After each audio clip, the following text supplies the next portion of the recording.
opened it. We came. It's just a puzzle box! Oh no. It is a means to summon us. Who are you? Hey guys, this is Jonathan from Burrow JMR Productions, back with another episode of Open the Box. Now I teased this to you guys in the last video, and I'm actually going to do it. So, wow, that's something new for me. But I want to talk about animated movies today. And I've got a lot of information to try to get through. I'm going to try to do it quickly because I don't want this video to be too long, so just bear with me. And I said that I wanted to talk about specifically non-Disney movies, but Disney has to be mentioned because I'm going to be talking around it. So let's just start at the beginning. Walt Disney was born in 1901. He didn't really become widely known until his creation of the character that would become Mickey Mouse. And it wasn't his first main character that he created. He also created another one, but he wasn't able to secure the rights to it, and so it was taken away from him. He actually didn't get that character back until almost 2008. First appearance of Mickey Mouse was in 1928 it was the first major appearance of Mickey Mouse in Steamboat Willie. Now, Disney didn't really come on the scene and didn't start to become a household name until 1937, a period that was known by a lot of people as Disney's folly. It was when he decided to do an animated version of Snow White. Now, a lot of people didn't think that it was going to happen. Most studios wouldn't back him because they thought that it was going to be the destruction of the Disney Corporation. It got picked up for distribution by RKO Pictures, who believed in him and had a good amount of clout because a couple years earlier they had released King Kong, which was one of the biggest movies in the world at the time. 1937 to 1941 was known as the Golden Age of Disney. Those 4 years in particular. He released a good amount of movies in that time, and all of them were hits, including Snow White. Snow White became it's probably one of the best well-known Disney movies. It's released every 7 years. They release it back into theaters. Disney pretty much ruled the animated movie scene until his death in 1967. Between 67 and 88, they didn't do a lot. They did a few things, but they tried to expand into live action movies, and they didn't do as much animation. It was almost kind of a 21-year grieving period. There were a few good things in that time, like Fox and the Hound and The Black Cauldron. Black Cauldron is probably one of Disney's most underrated animated movies. 1988, the release of Oliver and Company was the start of what is known as the Renaissance period, between 88 and 98, 10 years, and they released a lot in those 10 years. And those are the movies that are probably the best well-known today. Things like Aladdin, Lion King, Little Mermaid, Oliver and Company. 1998 with Mulan was considered the end of the Renaissance. And in 2013, Disney kind of came back out of nowhere with Frozen, which is right now ranked the number 10 movie of all time in the box office. And that is amazing to me to think of, especially since I haven't seen it, so I don't know what all the fuss is about. But I'm going to get around to watching it, don't worry. Now, why did I tell you all this about Disney if I don't want to talk about Disney movies? Well, I told you all that because we're going to talk about these periods in between. Period of 1967 to 1988 and the period after 1998, after the end of the Renaissance, and before 2013.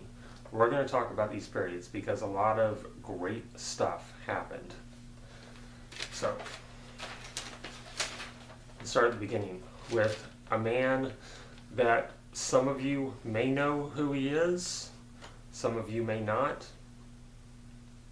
Probably a lot of you haven't seen some of his work, and that's okay because that's what I'm here for. A man by the name of Ralph Bakshi. During Disney's lull in 1967, after they just kind of stopped, Bakshi decided that he wanted to change things.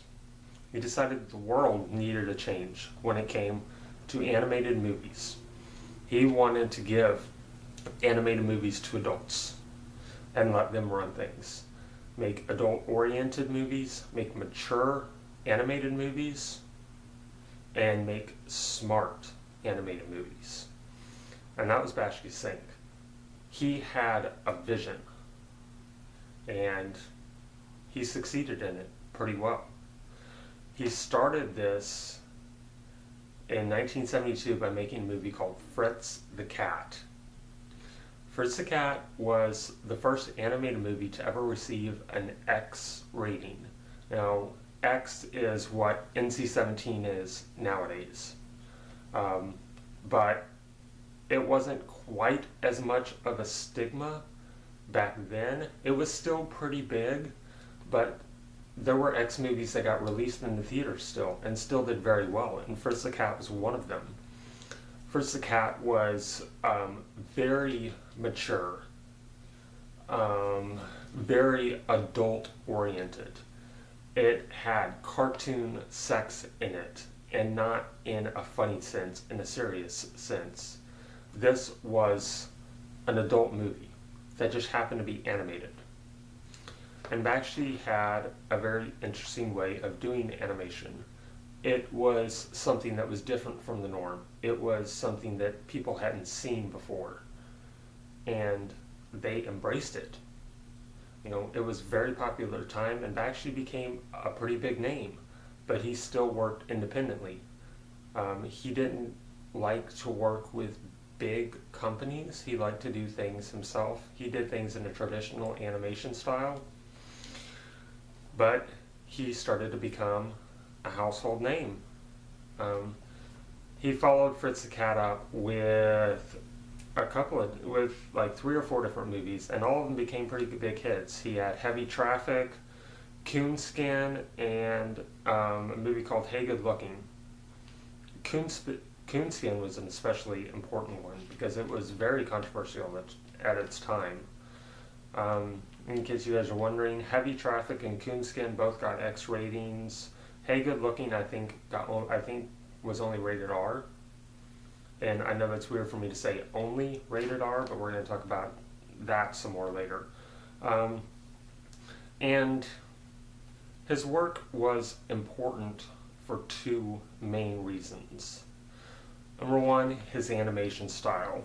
It was very unique. It was very different.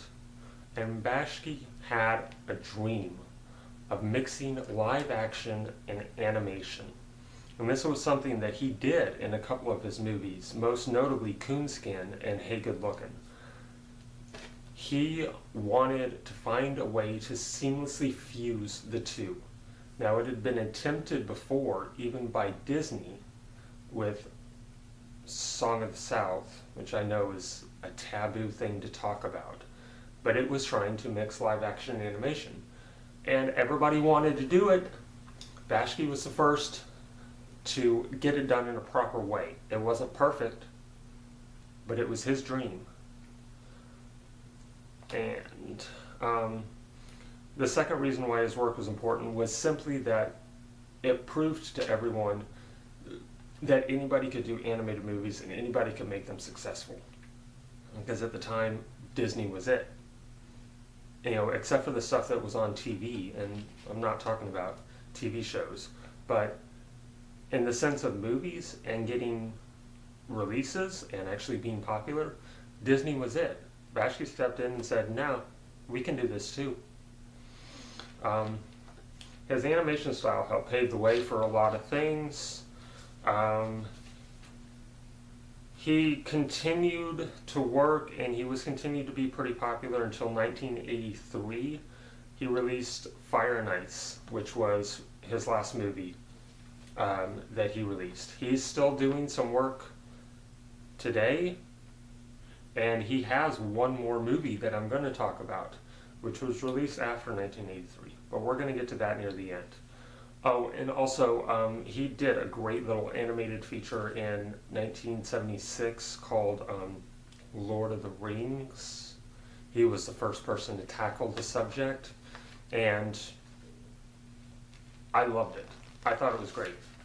I wish that they would have let him release the other one, because he only did one.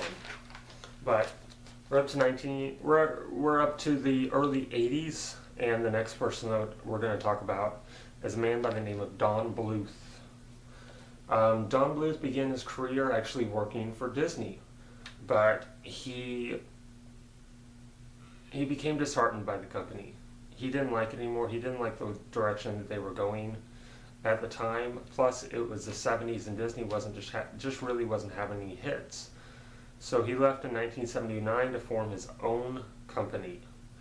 And the first thing that he released was a movie called The Secret of Nim in 1982, based on the children's book.